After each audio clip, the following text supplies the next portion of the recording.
Magandang araw po ulit sa inyong lahat. Ito po si Ram Javier Jr. Na-miss nyo po ba ako? Medyo matagal na po tayong nawala. Ilang takbo po kasi tayo sa larangan ng politiko o politika. Pero yung gusto po natin kasi manerbisyo. Diba? Dahil na ito, mga nangyayari sa paligid natin, alam po natin yan. Bibigyan ko po kayo ng idea dyan, pero isa-isain lang po natin. Unahin lang po natin ito. Okay, ang topic po natin ngayon ay ang professional title ng mga tao. Ano po itong mga professional title ng tao?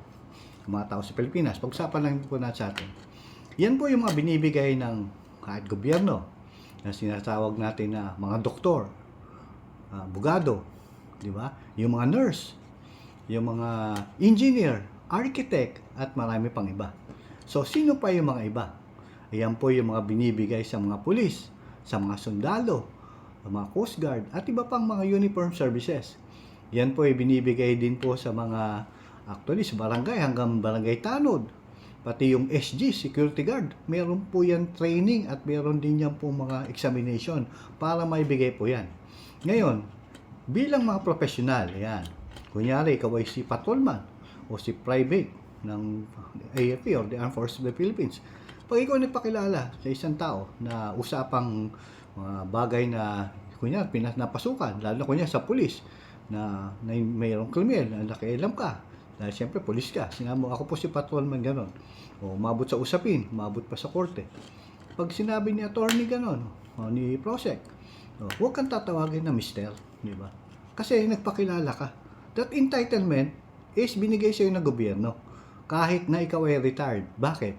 Pag retired mo, binabayaran ka pa rin ng gobyerno yung pension mo. Bali yan, galing yan sa ranggo mo. Ito, kung ikaw ay active, di ba? Security guard ka, ako si SG ganon, di ba? Kahit na doktor yan, sinabi nagpakilala, ako po si SG ganon, tinatawag ka mister, titawagin mo rin siya mister o mrs o miss.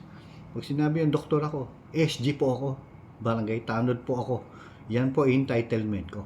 Yan, ganyan po, respetuhan po tayo. Hindi porket ikaw ay mataas na pwesto, di ba? Ikaw ay doktor, di ba? Ikaw ay engineer, isisinuhin lang kita kung ikaw si BT o si Barangay Tanod o si SG. Hindi, tawagin mo ako security guard kasi yan ang entitlement ko. Na pinaghirapan ko yan.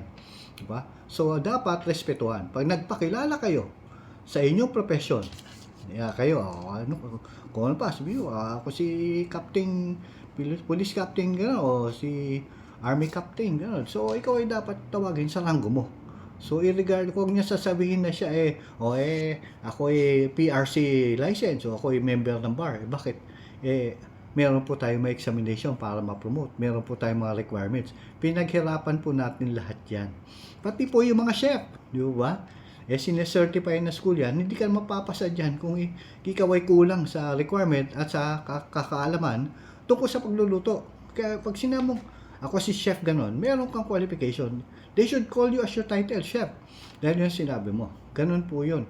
Pag nagpakilala ka na, hindi ka tinawag sa titulo mo, then you also have the right para sa akin. Natawagin din siya na mister o miss kung hindi na tinawag sa'yo. Diba? Respect my rank. Sika nga natin, yan yung I have my rank. I earn my rank. So, respetuhan tayo. Ang respeto kasi, baliktaran yan. Hindi pwedeng one side. Walang ganon. Okay? Kaya kung ikaw ay may titulo, ipaglaban mo yan. Kung hindi ka i-recognize sa titulo mo, huwag mo rin siyang i-recognize. Ganun lang po.